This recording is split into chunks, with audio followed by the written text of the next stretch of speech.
Mishe, Nichnas, Adar, Marbim, Besimcha. Boker Tov. Boker Tov. Merci bien de répondre, c'est sympathique. Je crois que tu es seul derrière la caméra. Toujours pareil. Tov, Beshem Hashem, Naaseh Venatzliach, que tout ce que nous fassions, soit toujours fait en l'honneur d'Hachem, les Shem Shamaim. Amen. Question qu'on doit tous se poser tous les jours. Pour qui on travaille? On est aujourd'hui le 11, mercredi, normalement je ne fais pas court, mais je suis resté là, j'irai tout à l'heure à Natania, Bezrat Hashem Bli Neder, et le Tet Vav, le 15 du mois de Hadar, on est Purim Shushan, c'est-à-dire qu'aujourd'hui à Jérusalem, Akko, Yafo et autres, ils font aujourd'hui Purim, ils lisent la Megillah et autres, Bezrat Hashem. Je remercierai du fond du cœur, d'abord pour la merveilleuse journée qu'on a passée hier. On était près de 300 personnes dans la salle. Alors Hashem Verech Etrem, Bezrat Hashem, on a passé vraiment un très bon moment avec la tombola, avec les questions qu'on a posées, un très bon repas, même si pour M. Zerbib c'était pas ta viande, à ce qui paraît. T'as rien dit. Ayatov, on a passé une journée où on n'a pas vu les heures passer. Baruch Hu, Baruch Shemu Zachinu. On remerciera Bezrat Hashem aussi David Ayakar, qui était habillé en Astérix hier. Hashem Varech Oto, pour tout ce qu'il fait pour nous aussi. Anne-Sophie Ochayon, Toda Rabba Mekol Alev, Daniel Billard, Yaakov Ayakar, Hashem Varech Otra, Matteo Leal Bekrouche, Avishai Manu, on a reçu Toda Rabba, Yochanan Lalou. Tout ce que tu désires. Mike Sultan, Hashem Varech Otra, tout ce que tu fais cette année donnera de grands fruits. Abishai Manu, une fois de plus. Hashem Evarech Otach Ubechol Asher Lach. J'ai pas fini. Remercier, très très important, Sarah Lalou, Toda, Rabam, Omek Alev et Mazel Tov pour ton mariage. Bikarov, Bikarov, Bezrat Hashem. Ombad, Yochanan Lalou, Atel, Atea. Just a minute. Une grande bracha pour Yaniv Ben Fradel. Yoram Ben Fradel, Bezrat Hashem, grande réussite. Bezivugagun, Bechol Asherlo. Ombad. Ta'am Insing, je ne sais pas comment on prononce. Nathanael, Odiet, Toda, Rabba, Didier et Sophie Genoun. Bracha Vatsacha, Yaakov, Billard, Otodavar, Nicole Rebo. Je pense que j'ai bien prononcé. David Barouche, on a reçu, on a fait ce que tu as demandé. Et Kol Echad Echad Mibnei Israël Be'ezrat Hashem, ça a déjà été fait. Oh, encore ici, Benjamin Ganem, Toda Rabba Patricia Slama, Linda Magazinish. On prie d'ailleurs pour vous tous les Shabbats aussi, puisque vous êtes dans la liste. Be'ezrat Hashem Idbarach Fedalish Molad. Alors aujourd'hui, le shiur a été acheté par Jérémy Zribi. Bezrat Hashem, Toda Rabba pour ton soutien. Ce shiur est pour toi. Et on étudiera aujourd'hui un kesher, un rapport entre le Purim, puisqu'on est encore dans Purim, et Pessah. Vous savez que nous avons une tradition. D'abord et avant tout, j'aimerais aussi souhaiter une grande réfouach shlema pour tous les malades d'Israël. Donc comme il est un peu tard, on ne fera pas la liste. Veleu Nishmat Kol Mete Israël. Jérémy Zribi, ce shiur est pour toi. Be'atzlacha v'alvacha b'chom asadecha. Kol asher tifni taskil v'tatzliach lechaim tovim u'shalom. Amen. Alors, Shoalim dit le Shulchan Aruch Bilchot à Pesach Kodem, à Pesach Shloshim Yom. Comme ça, nous dit la halakha, nous avons le devoir de, tout de suite, en sortant de Purim, rentrer dans la fête de Pesach. C'est-à-dire, mettez-vous un peu plus par là que je vous vois, cher ami. Il y a un kesher extraordinaire, selon les secrets avec l'aide d'Hachem, de la Torah, quand on approfondit un peu plus la Torah, de voir qu'on passe d'une certaine façon de la Megillah aux lois de Pessah. Alors, dans la tradition juive, on sait que Moshe Rabbeinu Be'ezrat Hashem, 30 jours avant la sortie d'Égypte, nous a préparé aux lois de Pessah. C'est-à-dire, c'est une massorette qui vient de Moshe Rabbeinu. 30 jours avant Pessah, Dorshim Be'ilchot Pessah. Alors, si on est Dorshim Be'ilchot Pessah, pourquoi est-ce que la première halakha qu'on va étudier, avant Pessah, il y a quelque chose qui se plante en plein milieu? C'est les lois de Birkat Ailanot. La bracha que nous sortons faire dans les champs sur les arbres fruitiers. D'accord ? C'est ce qu'on fait on sort, et d'un coup c'est placé entre eux. Un truc bizarre quand même. D'un côté tu as Purim, de l'autre côté tu as Pessah, et entre les deux tu as Birkat Hailanot. Dans le Pshat, au niveau de la Halacha, on comprend pourquoi. Parce qu'on attend qu'à Ilanot Melavlevim, on attend que les arbres sortent leurs fleurs, puisque la bénédiction que nous allons prononcer doit être sur des arbres fruitiers, si possible, 2 espèces, mais qui donnent leurs fleurs, c'est-à-dire qui donnent le renouvellement de la vie, puisqu'on avait vu que Purim sont reliés à la lettre Mem, Mishte, Mishloach Manot, Matanot Laivionim, Megillah, la lettre Mem, M en français ou Mem en hébreu, qui accompagne la fête de Purim, mais de l'autre côté, nous avons vu que nous plongeons de ce même qui signifie le renouvellement de la vie. La lettre même, c'est comme tu dirais 15 jours pour la conception. Quand Dieu veut détruire le monde, il fait 40 jours la pluie. Nachon ? Quand on était dans le désert pour renouveler le peuple, 40 ans. Le chiffre 40, Gematria même, en hébreu, c'est la lettre alpisode du renouvellement. C'est pour ça que l'Égypte commence par la lettre même et finit. Nachon ? Mitzraim. Par la lettre même, qui veut dire que quand tu rentres en Égypte, elle te renouvelait, elle te remodelait pour devenir égyptien. C'était l'assimilation égyptienne. Tu rentres dedans, tu étais piégé dans le même, du renouvellement. C'est-à-dire que tu ne pouvais pas grandir en Égypte. Tu te renouvelais constamment. Comme si que le mec se réveille tous les matins, c'est la même journée. Quel cauchemar. C'était l'Égypte. Donc on passe de même, de la fête de Purim, où tout est même, pour entrer dans une autre dimension. Maintenant, grandir, sortir indépendant. La fête de Pessah ressemblerait à un enfant qui est dans le ventre de sa mère, un bébé dans le ventre de sa mère qui se coupe du cordon ombilical pour commencer enfin à grandir. Et c'est fatigant de grandir. On pose une fois la question, pourquoi les bébés ils dorment tout le temps ? Parce qu'ils sont fatigués. Mais de quoi ils sont fatigués ? Ils sont tout le temps bordés dans nos bras. Parce qu'ils grandissent. Et de faire grandir le corps, comme l'enfant grandit chaque jour, un petit peu, au niveau de ses hormones, de ses molécules, tout grandit en lui, ça l'épuise énormément. Donc quand on grandit, on est fatigué. Et la reine, une fois qu'on est sorti de Purim, on va passer à Pessah. Mais qu'est-ce que tu me plantes un arbre en plein milieu ? C'est quoi cette histoire de Birkat Hailanot ? Surtout que Birkat Hailanot, quand est-ce qu'on le fait ? À Rosh Chodesh Nissan. Et Rosh Chodesh Nissan, entre Purim et Pessah, c'est où ? Bidiouk au centre. Alors, n'oubliez pas tout ce qu'on est en train de dire, parce qu'on vient de comprendre que nous avons au centre de l'histoire quelque chose qui est planté. Où est-ce qu'on a vu dans la Torah qu'un arbre était au centre de quelque chose ? Bravo. Monsieur Lévy, dans la Torah, quand on lit le livre de Bereshit, l'arbre de la connaissance du bien et du mal est au centre, lui aussi, du Gan Eden. Donc on a une Xera Shava. Là, on nous dit qu'au centre de Purim à Pessah, il y a un centre. Et ce centre-là, nous avons tous rendez-vous avec la Birkat Hailanot, la bracha que nous allons faire sur l'arbre. Alors, comme je l'ai expliqué, au niveau du Pshat, ne l'oubliez pas, pourquoi est-ce qu'on sort ? C'est Rosh Chodesh Nissan, les arbres se renouvellent, les fleurs sortent. Nous allons faire la bracha sur le jour anniversaire du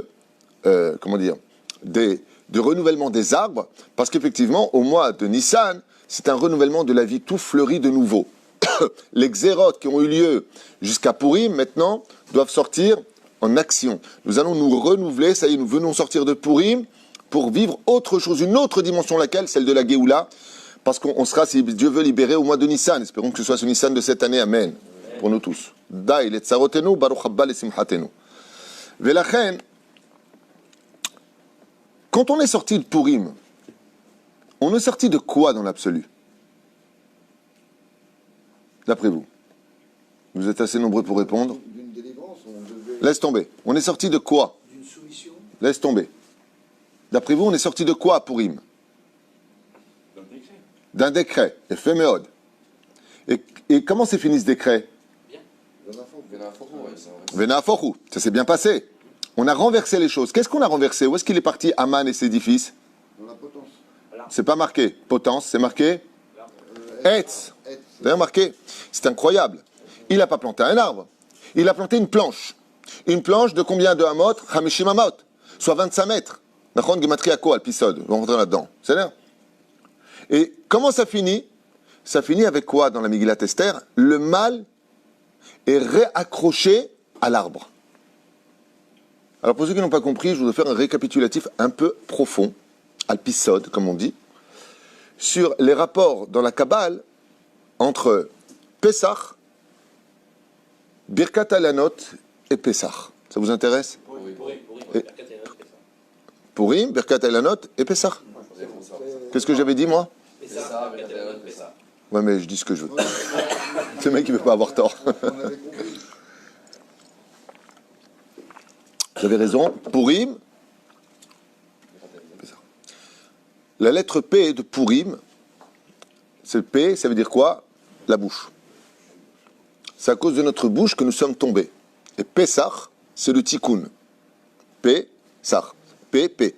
Vous avez deux P qui vient dire qu'il s'est passé quelque chose. Alors regardez bien un petit peu ce qui se passe. Qui est Aman? Qui sont ses 10 fils?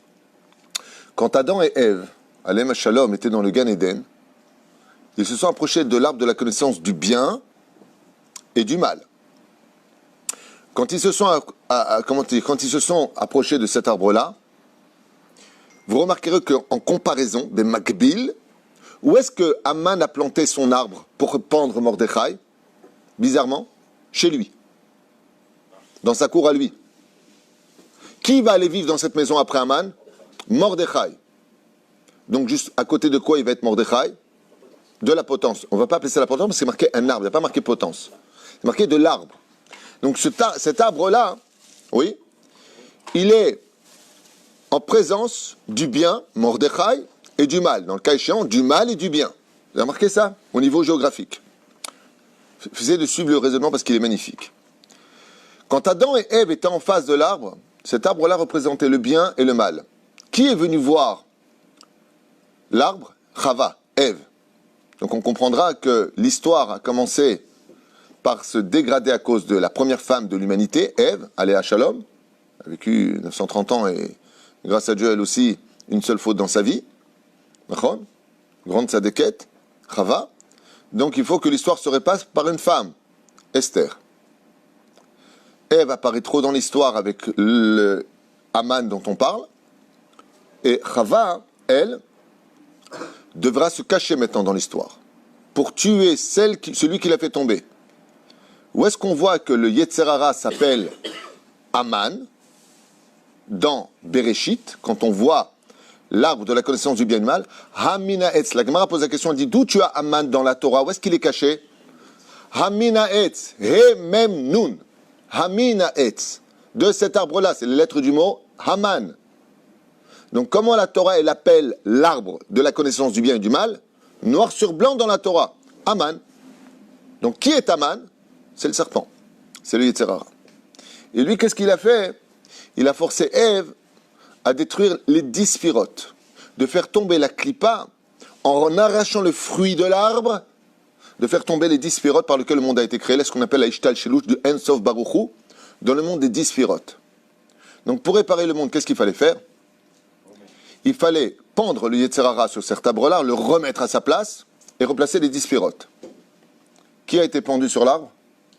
Haman est remis sur l'arbre et ses 10 fils qui représentent chacune une des sphiras qui est tombée sur l'arbre. Donc qu'est-ce que vient commémorer Purim?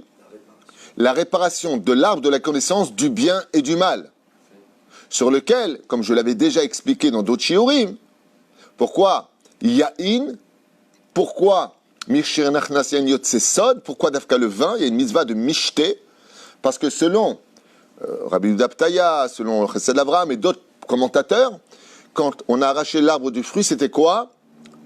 Du raisin. La Gemara nous dit que c'était une vigne. Oui, il y en a qui disent que c'était du blé, il y en a qui disent que c'était de la figue, le méchané. C'est-à-dire, eh bien, comme il n'a pas voulu le manger, le raisin, elle lui a pressé et en a fait du vin. Et Adam Arishon a bu de ce vin.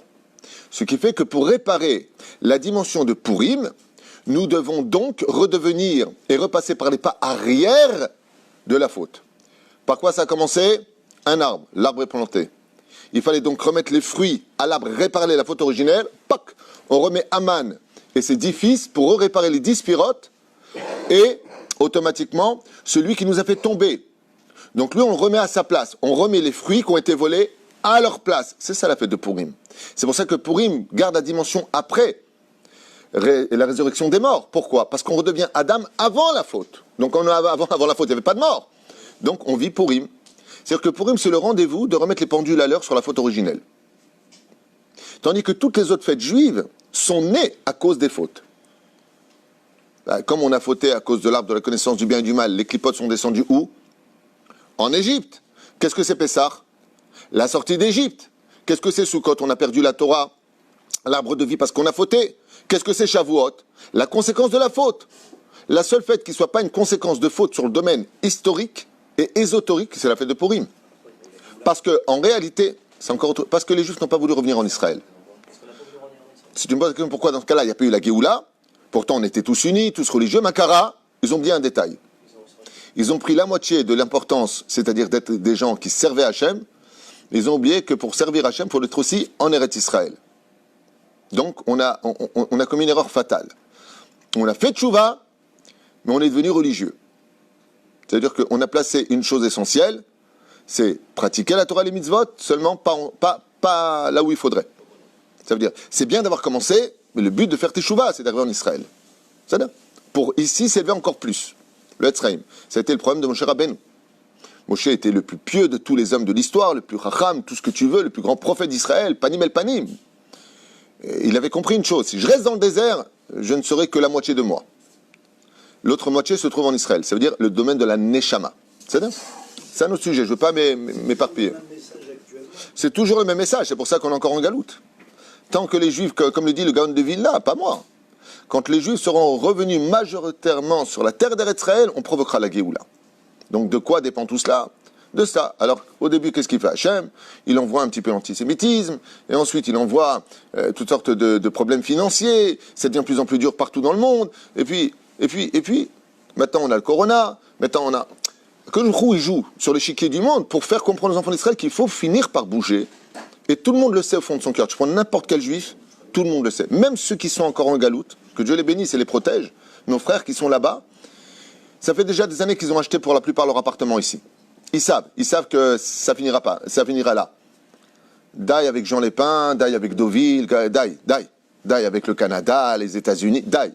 On a un pays, on a une source. Et le pire, c'est que pendant des décennies, on nous le disait, sale juif, retourne dans ton pays. C'est là. Top. Maintenant qu'on a fini cela, qu'est-ce qu'on voit? On voit que dans la Megillat Esther, pour mettre un terme au mal, il va falloir remettre les fruits sur l'arbre. Et cet arbre-là se trouve au milieu du jardin. L'arbre du bien et du mal. Nous avons rendez-vous maintenant que nous avons remis après Purim, les fruits sur l'arbre, réparer au moins le vol qui a été fait et le manque de confiance que nous avons eu en Hachem quand il nous a dit ne touchez pas à l'arbre de la connaissance du bien et du mal. Maintenant qu'on a remis Aman et ses 10 fils, qu'on est en train de réparer les sphirotes, il va falloir faire le contraire de ce que l'on a fait. Combien de malédictions sont sorties à cause de cet arbre-là? 10 malédictions pour Ève, 10 malédictions pour Adam, 10 malédictions pour le Safman, et 9 malédictions pour la terre.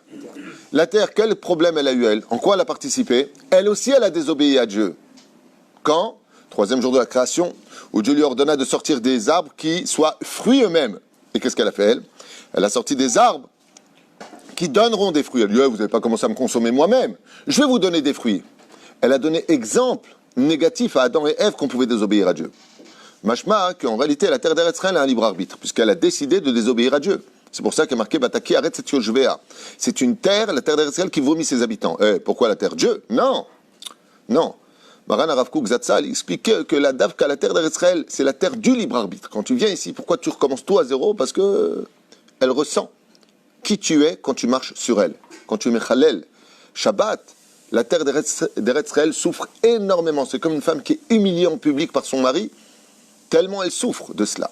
Si les gens étaient conscients du mal de ce que c'est Mechalel Shabbat en Eretz Israël, je vous affirme que s'ils voyaient la vérité, tout le monde serait chômeur Shabbat. Personne n'oserait enfreindre ou jeter Zera Levatala, sa semence en vain en Eretz Israël, faire des défilés d'homosexuels. Vous ne vous rendez même pas compte de quoi on parle. Je ne parle pas de l'idéologie bien, pas bien. On ne parle même pas de ça. On est dans l'endroit le plus saint du monde, le plus kadosh au monde. Eretz Israël, c'est la terre sainte. Aucune autre terre ne s'appelle terre sainte. Il n'y a pas. Vous dites à n'importe quel non-juif, Terre Sainte, buzz, Israël. C'est-à-dire, tout le monde sait que c'est la Terre Sainte. C'est une terre qui est sainte. Donc il va falloir maintenant qu'on a réparé le côté malédiction, revenir faire autre chose. Qu'est-ce qui est sorti de là-bas? Mipi Agvora, les malédictions. Alors où est-ce que ça se trouve, Birkat Ailanot? Au milieu de Purim et au milieu de Pessah. Rosh Chodesh. Recommencer le renouvellement de la vie. Velachem olchim arshav levarech alma alailanot. Ce même arbre qui t'a sorti ces malédictions, maintenant que tu as fait Purim, tu dois aller les bénir. Maintenant, je vous pose une question que le Harizal nous rapporte. Rabbi Yitzhak Lori Alav Shalom nous explique que le Ikar de la bénédiction, selon le secret des choses, et non pas le pshat des choses, le renouvellement des fruits, parce que c'est pas Rosh Hashanah Lailanot, c'est quand Rosh Hashanah Lailanot, tout Bishvat, pour le renouvellement des Orlot, des Maasrot, des Terumot, tout ce que nous avons là-bas, Ken, c'est quand? C'est pas le Rosh Hashanah, c'est juste pour dire, tiens, les arbres maintenant se renouvellent. Et fait, le Harizal, il te dit pas du tout. C'est pas que ça. C'est que tous les impies, ceux qui ont perpétué la faute originelle dans ce monde, ceux qui sont restés dans les malédictions de l'arbre de la connaissance du bien et du mal, sont réincarnés où? Exactement. Ils sont réincarnés dans les arbres. Enseignement du Harizal, qui dit pourquoi il y a une importance de sortir et de ne pas rester dans les villes. Parce que les Réchaïm, qu'est-ce qu'on a vu pour la manne, quand elle tombait du ciel? Comment on pouvait savoir qui était Tzadik, qui était Benoni, qui était Racha? Celui qui ouvrait sa porte et qui trouvait la manne devant lui, Tzadik. Celui qui l'a trouvé au bout de la rue, au bout du quartier, Benoni. Celui qui l'a trouvé en dehors du camp, Racha. C'est pour ça qu'on se fait toujours dans la Birkat Amazon, quand on bénit non, pas son hôte. Non, quand on bénit celui qui C'est l'autre qui bénit celui qui l'a invité. Oui, c'est l'autre. Oh, le balabait. Quand on le bénit, hein? Quand on bénit le balabait. Le balabait, quand on le bénit, oui, eh bien, qu'est-ce qu'on fait? On lui souhaite que son travail soit proche de la maison. Pourquoi on lui souhaite qu'il soit proche?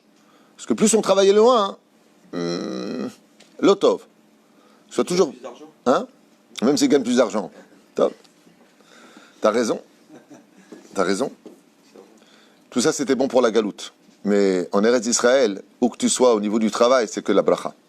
Il n'y a pas de distance. Au contraire, il y a même une mitzvah de marcher en Eretz Israël. Chez Nehemar, Kol haolech 400 be'Eretz Israël, muftach lo shebano olam haba. La Gemara, donc, Tobot Kuf Yud Alef Amud Alef, nous dit celui qui fait 4 pas en Eretz Israël. Alors, Baruch Hashem, celui qui va et qui vient et qui roule, de l'autre côté, il met sa vie en danger parce que les routes sont dangereuses. Aval, il n'y a pas de notion de klala en Eretz Israël. C'est un pays qui est béni et qui bénit ses habitants. La terre d'Eretz Israël, pourquoi elle est dure? Parce qu'il faut la mériter, Mirov Brachot. Elle te donne tellement de bénédictions. Il faut retrousser un peu plus ses manches ici. Tu dis, ouais, mais en France, c'était plus facile. Tu as raison. Là-bas, c'est les entraînements. Ici, c'est le vrai combat. Quand tu gagnes ton combat, tu sors champion du monde. Et là, tu prends 15 millions de dollars. C'est ça? Des Péroucha d'abord. Et la reine, le Harizal nous dit, pourquoi il faut sortir comme l'explique le Rambam? Il dit, quand viendra Rosh Chodesh Nissan, à partir de ce jour-là, vous sortirez, et c'est possible dans les champs, Sadé. Ah, Vemata Seshama. Il dit là-bas, tu viendras faire la bénédiction. Et comme on l'a déjà expliqué dans plein de shiurim, vous regarderez dans toratchaim.net, on a fait des shiurim exprès sur ce sujet-là. Qu'est-ce qu'on vient dire? D'ailleurs, même dans le Nusach, les Shem, Yahud, Kutcha, Berechou, quand on vient faire la bénédiction, qu'est-ce qu'on dit? Et on n'oubliera pas de libérer toutes ces âmes impies qui sont implantées dans les arbres, dans les feuilles et dans les fruits qui vont grandir de ces arbres-là. Et pourquoi ils sont loin? Parce que comme ils étaient loin de la Torah, comment est-ce qu'on libère une âme qui est emprisonnée dans une matière quelconque? Par la bénédiction.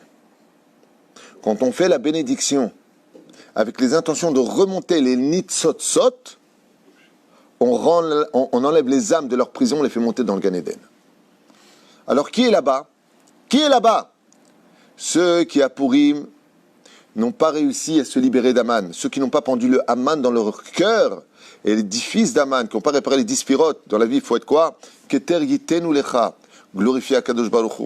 Vous savez, tous les matins, je suis très peiné, mais c'est comme ça, mal à saut. Il faudra continuer comme ça, on n'a pas le temps, il faut aller vite. En keloenu, en kadonenu, en... Normalement, tous les matins, on devrait le chanter. Je vous donne même un patente. Quand vous avez envie de remonter la pente, n'hésitez jamais à chanter à la maison, sur la route, peu importe où vous êtes.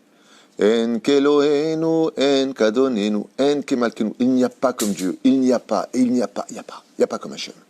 Kamatov leodot l'Hachem. Behemet, partout où vous allez, chantez toujours ce chant. Toujours. C'est un chant qui révèle qu'on reconnaît que tout est entre les mains d'Hachem. Si tu te mets dans les mains d'Hachem, tu es en sécurité.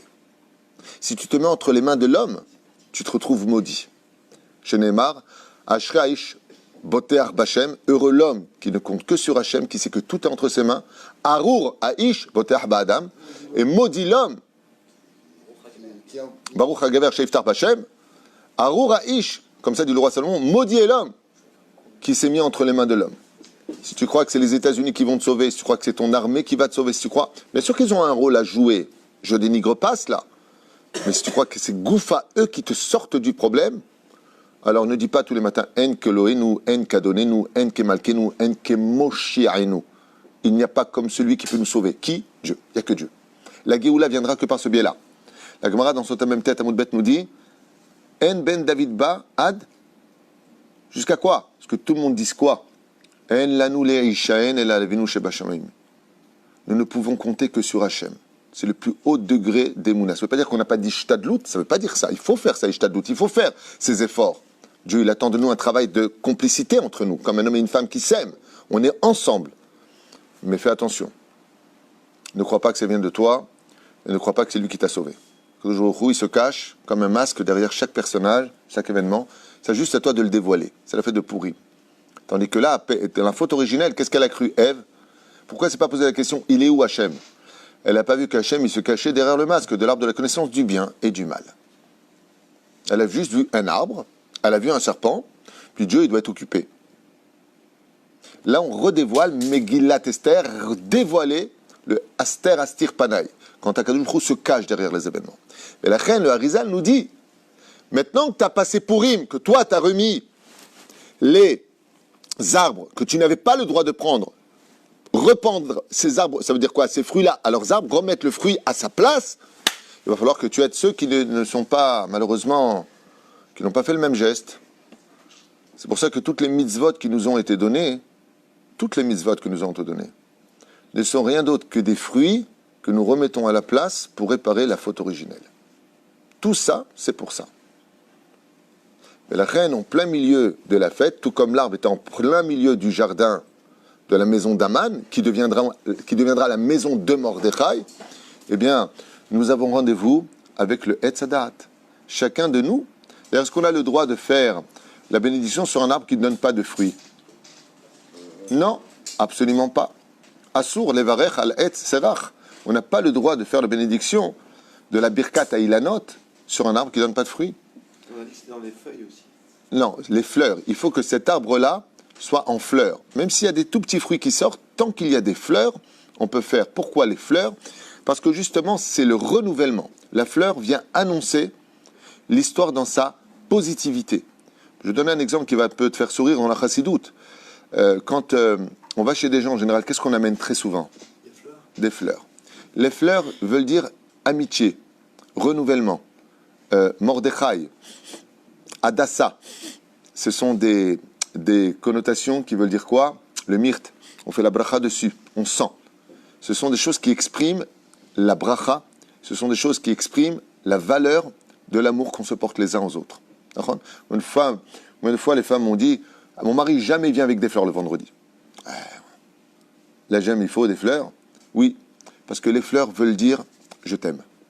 Les fleurs veulent dire des messages de douceur. Ça atténue les dynimes.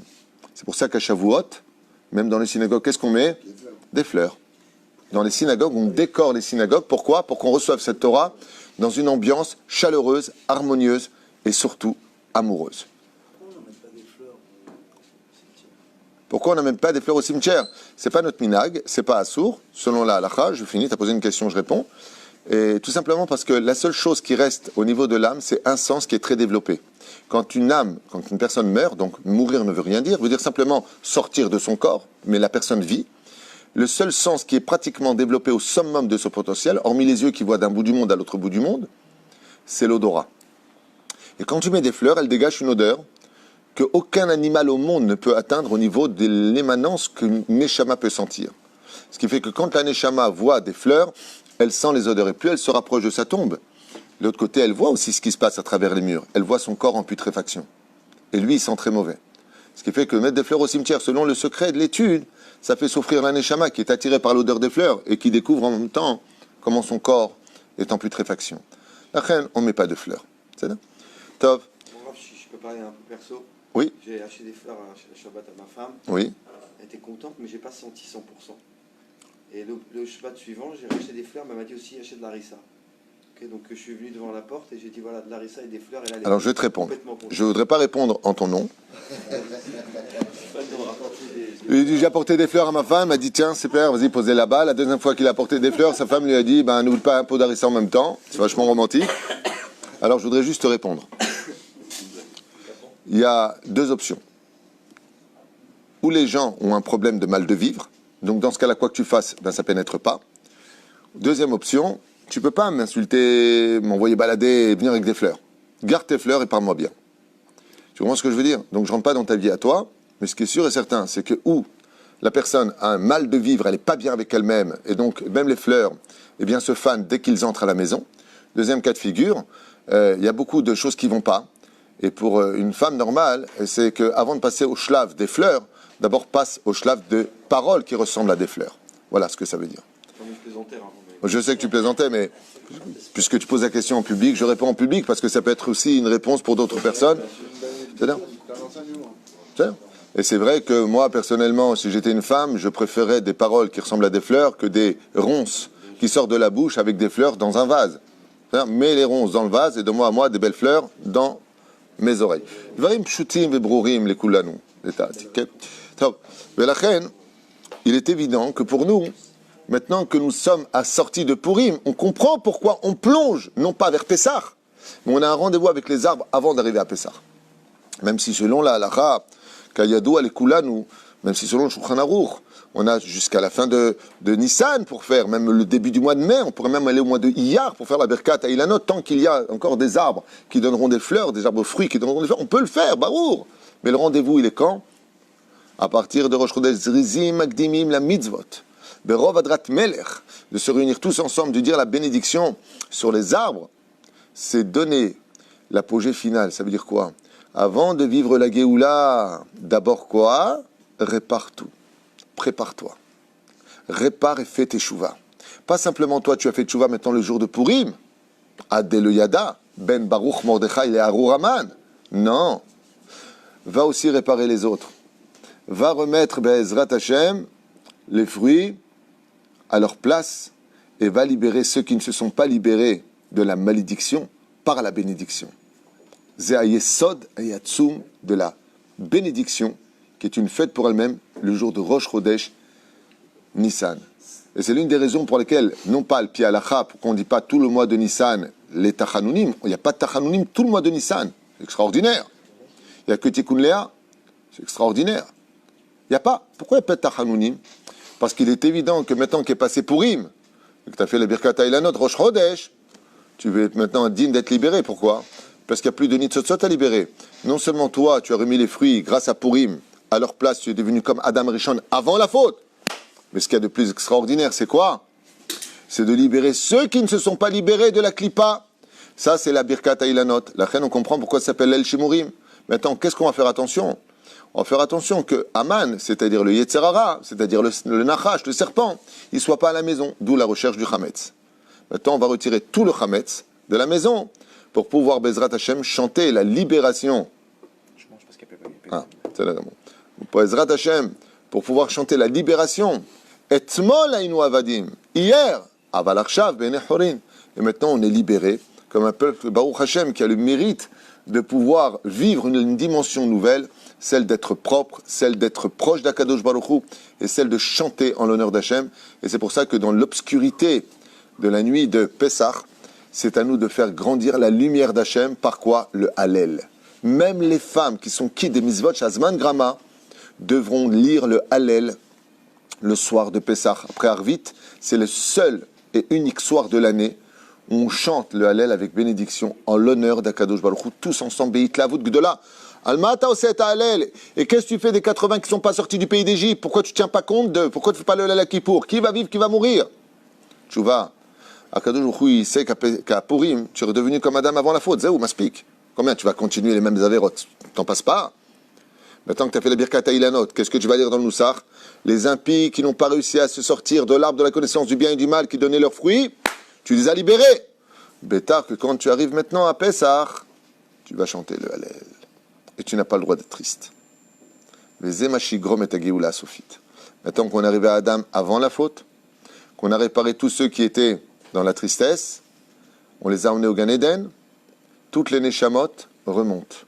Il n'y a personne pendant le mois de Nissan dans les Kevarim. Ça ne sert à rien d'aller au cimetière au mois de Nissan. Je vous l'ai déjà dit 100 fois. Le Kavayachar nous dit, il n'y a pas une Neshama qui descend. Tout le mois de Nissan, il n'y a pas. Il n'y a pas. Le mec il dit, ouais, je vais aller, ça tombe. Il y a un corps en putréfaction, il n'y a rien d'autre. Il n'y a pas d'âme dedans. Toutes les âmes sont où? Olim Began Eden ou B'tzaftzefim, Akadosh Baruch Hu Nichnas, et des chants sont faits en l'honneur de tous. Pourquoi? Parce que grâce au fait que nous avons, grâce à Dieu, Baruch Hashem, Ashrenu Am Israël, qu'on est juifs, eh bien, il est certain que maintenant, qu'arrive le mois de Nissan, c'est le mois du Shalom, c'est le mois du renouvellement, on ne rappelle plus le passé, Zéou, on est redevenu Adam avant la faute. Donc quoi? Une journée nouvelle vient nous faire renaître le jour de Purim. Maintenant, on évolue au milieu, on est parti rejoindre nous-mêmes l'arbre de la connaissance du bien et du mal, pas pour la malédiction, c'est nous qui faisons la bénédiction. Maintenant qu'on a remis les fruits à leur place, de la faute originelle, qu'on fait maintenant la bracha et non pas la klala, il ne nous reste plus qu'à sortir maintenant de la galoute spirituelle pour tous ensemble vivre sur le domaine géographique en Eretz Israël et Shana Baba Birushalim Abbenouya, la dimension d'une Géoula amitite pour les corps et pour les âmes. C'est pour Shadava pour laquelle je voulais vous emmener un petit peu dans ce tour de pensée un peu plus profonde que ce qu'on a l'habitude de faire. Au fait, c'est quoi là maintenant? Qu'est-ce qu'on fait? Ah oui, Birkat Ilanot. C'est où ça? Où est-ce qu'on va? Non. Ça c'est bon pour ceux qui Chazer B'Tchouva. Si tu savais derrière chaque mitzvah combien de secrets se cachent, combien de grandeur, de libération à Shem et Rachem, on n'est pas conscient de la chance que nous avons d'avoir reçu la Torah. Je vous l'affirme. Zachinu Baruchu Baruchemu. Vous savez, il y en a qui veulent absolument faire tchouva par le corona. Ouais, il y a le corona, faites tchouva. C'est pas une mauvaise idée, hein, ceci étant. Si tu comprends pas avec la douceur, un coup de bâton peut-être. Peut-être.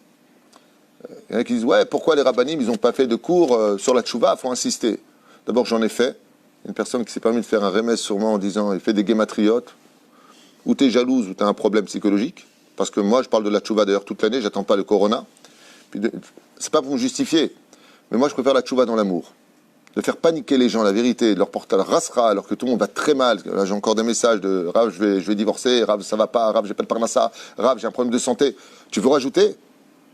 Pendant mes prières, dans ma hitbo des doutes, je demande à Kadosh Baruch Hu, Ribono Shalom, qu'est-ce que tu veux du peuple d'Israël? On est fatigué. On est fatigué. Qu'est-ce que tu veux de plus? Qu'est-ce que tu veux? Qu'on fasse encore quoi de plus? Quand un bébé, il pleure, tu lui demandes pourquoi tu pleures, tu le prends dans les bras et tu l'embrasses. Comme ça, je demande à Kadosh Baruch Hu la teshuva finale. Viens nous prendre dans les bras tel qu'on est aujourd'hui et libère-nous.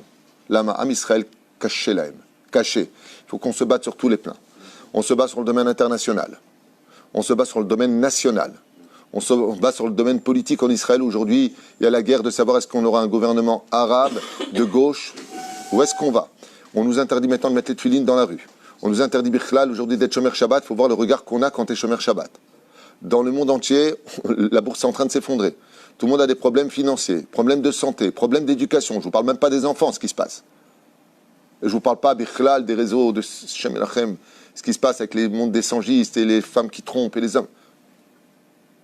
Tu veux rajouter, avec toutes ces larmes qui se sont déjà versées toute l'année, ces souffrances, encore, vous n'êtes pas bécédaire, vous n'êtes pas assez bien, dès qu'il faut faire teshuva.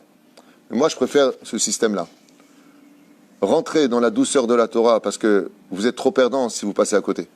Ça veut dire qu'aucun plaisir de ce monde ne pourra se mesurer à la grandeur et la magnificence de celui qui respecte la Torah par amour. Il n'y a pas plus grand que l'amour de la Torah. Et c'est tout ce qui manque. Ve'afta et Hashem Elohecha. C'est vrai que c'est marqué. Et Hashem, Yudke Vavke Elokecha. Et comment Dieu il a mis? Amour, crainte. Parce que quand tu aimeras Hashem de tout ton cœur et que tu commenceras à faire les mitzvot avec enthousiasme, automatiquement tu vas te remplir de crainte pour atteindre le niveau. Même si de l'autre côté c'est marqué Uma Hashem Elokecha Shmuel Mimar Ki Im Li Ira ou l'Ahava. Alors ça dépend de qui tu es. Il y a des gens qui devront commencer par l'amour pour vite rejoindre la crainte.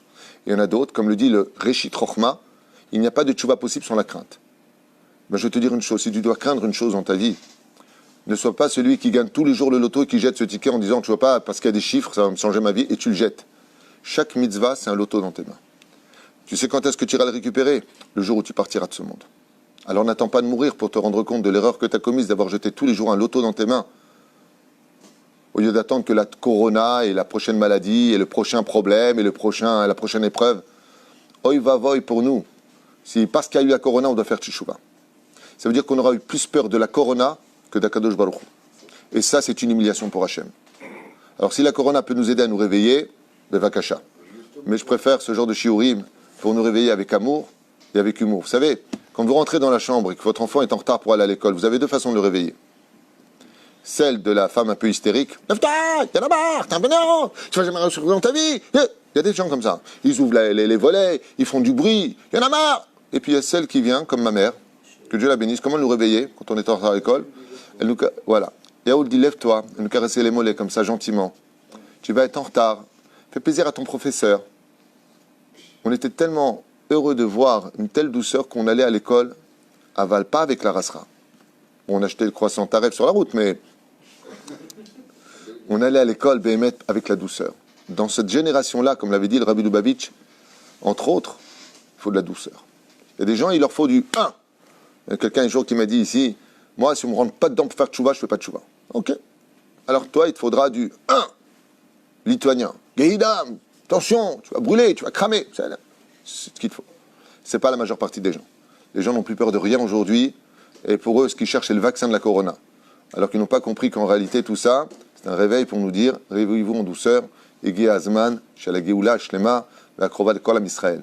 Lachen Bezrat Hashem, je demanderais juste une chose pour ceux qui font des shiurim sur les réseaux sociaux, d'arrêter de constamment lancer des pics les uns sur les autres. Quand il s'agit d'enseignements qui sont faits, chacun sa façon d'enseigner, chacun sa cité à l'enseigner. Et ce cours sur les parpéraot, justement sur les guématriotes, ce n'est pas un cours qui est là pour briller ou pour faire de l'audition, c'est juste simplement une étude que j'ai faite sur les guématriotes parce que ça s'appelle parpéraot la Torah et que la Torah est encodée, quand on a un mot, on peut retrouver des significations sur les guématriotes comme le font nos chachamim et non pas David Twitou. Je n'ai fait rien d'autre que suivre un chemin qui est enseigné sur le monde des guématriotes. Bezrat Hashem, comme j'avais expliqué, Moshe Rabbeinu, pourquoi il ne pouvait pas sortir face à Pharaon? Parce que Pharaon, on a vu que la guématria c'est quoi? Moshe 345. Et Pharaon c'est quoi? 355. Donc pour le rattraper, il fallait des diplés. Il fallait rajouter à Moshe la force des diplés pour que 345 devienne 355. D'accord? Plus les 10 commandements, on a dépassé 365. Donc on a pu tuer l'Égypte. Parce qu'on est parti chercher la Torah, on peut tuer l'Yetzerara. 365 Ok? protectif. Non, il y a eu les 10 commandements de Moshe Rabbeinu, Parashat Yitro. Comme ça explique les Chachamim, c'est pas de moi. Tout ce que je vous enseigne, ça vient de livres de droite et de gauche. Juste que j'ai un peu la chance que Dieu m'ait donnée de pouvoir peut-être le transmettre. Voilà, c'est tout. Je suis un perroquet de l'histoire. Mais 345, c'est moins que 355 de Pharaon. Donc Dieu lui a dit à Moshe, je vais t'envoyer de la force. Voilà la diplé. Ça fait en Gematria 355. On est devenu l'ego de Pharaon. Maintenant qu'on est parti chercher la Torah après la dernière plaie qui s'appelle la mer Rouge, Dieu nous a donné les 10 commandements. Ça s'est rajouté à Moshe. Donc 365, l'Égypte ne pouvait plus se lever. Donc vous voyez que pour y pouvoir y arriver, il fallait augmenter les guématriotes. Et de cela, on peut le faire dans toute la Torah. Il n'y a rien de dramatique et il n'y a pas besoin d'affoler les gens et encore moins de rentrer en panique. Je finirai juste avec cette phrase que je vous demanderai de ne jamais oublier. On m'a posé la question, on m'a dit, par rapport au corona, juste comme ça une parenthèse, okay? Elle est où la Emouna? Alors je vais vous répondre très brièvement en une phrase. La Emouna, nous dit le Shulchan Aruch, pas David Twitou, c'est de ne pas compter sur le miracle. Ça veut dire que si le ministère de la Santé nous demande des restrictions de nous mettre en quarantaine, en isolement, nous avons le devoir d'écouter. Ne compte pas sur le miracle. Tout comme le Shulchan Aruch nous dit aujourd'hui, le Rav Aharon Zaka, le Rav Ovadia Yosef et d'autres, tu n'as pas le droit de prendre la voiture sans mettre la ceinture de sécurité. Pourquoi? Mitref benafsho. Il faut que tu prennes tes mesures de sécurité. Tu n'as pas le droit de mettre la vie des autres en danger. Donc, prends ça au sérieux. Mets-toi en quarantaine. De l'autre côté, si tu rentres en panique, la panique est une preuve. même si c'est très humain, que tu n'as pas d'émouna. La reine respecte les mesures de sécurité imposées par le ministère de la Santé avec le sourire, car Akol y est Besséder. C'est ça, la Yahadout. En tout cas, ce que je vous dis, moi, c'est référencé, c'est ça, la Torah. Il n'y a pas besoin de constamment mettre les gens en panique.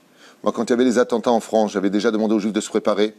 S'ils m'avaient écouté depuis le début, oui, eh bien, Bezrat Hashem, on aurait eu beaucoup plus d'avantages. Le problème qu'on a, c'est que beaucoup de Juifs de France et de Galoute veulent monter en Israël, seulement ils ont peur, parce qu'ils ne parlent pas la langue, parce qu'ils ne sont pas loin de la retraite, parce que c'est un changement dramatique, parce qu'ils ont des enfants qui vont avoir bientôt leur bac, ils ne savent pas comment faire, et les pistes d'atterrissage en Israël ne sont pas si simples. D'où le travail que nous devons faire ici, pour permettre à nos frères de Chutz Laaretz d'arriver dans de meilleures conditions et d'alléger la sentence d'Israël s'achète avec des souffrances. C'est à nous de travailler ce domaine-là, et on peut y arriver. Bezrat Hashem, voilà, les Français, les Juifs de France plutôt, pardon, se sont réveillés aujourd'hui. Si Dieu veut, mois d'août, dès qu'on aura l'argent nécessaire, on va bientôt faire un appel général dans le monde avec l'aide d'Hachem. On en parlera à Beito Bismano. Dès qu'on va construire notre binyan, on aura une adresse Bezrat Hashem sur le domaine national et international pour guider les gens professionnellement sur l'éducation. On sera reconnu d'État avec Bezrat Hashem une magnifique équipe dans tous les domaines qui sera là pour répondre présent à toutes les disponibilités pour que les Juifs de France, de Chutz Laaretz, puissent avoir une adresse où s'adresser, aussi bien au sein du gouvernement avec l'aide d'Hachem. On ne sait pas ce qu'il va y avoir comme politique. Qu'est-ce qui va se passer au niveau des élections? Est-ce qu'on retombe vers une 4e élection ou pas? Ça, il n'y a que Dieu qui le sait. Mais j'espère que d'ici là, il y aura déjà Mashiach et que notre binyan viendra juste accompagner la Géoula jusqu'à son terme. Chiteskou, Bezrat Hashem, pour une merveilleux pour ceux qui sont à Jérusalem. Qu'Akadosh vous bénisse tous. Et n'oubliez pas un détail. Le plus beau cadeau qu'on puisse faire à la Shrina, qui elle est toujours SDF, qui n'a pas de Beth Amikdash, c'est de nous offrir notre maison dans le shalom et l'harmonie. Daï avec les disputes et Baruch Haba, comme je dis souvent en plaisantant, hein. Faites l'amour, pas la guerre. Kol Touv.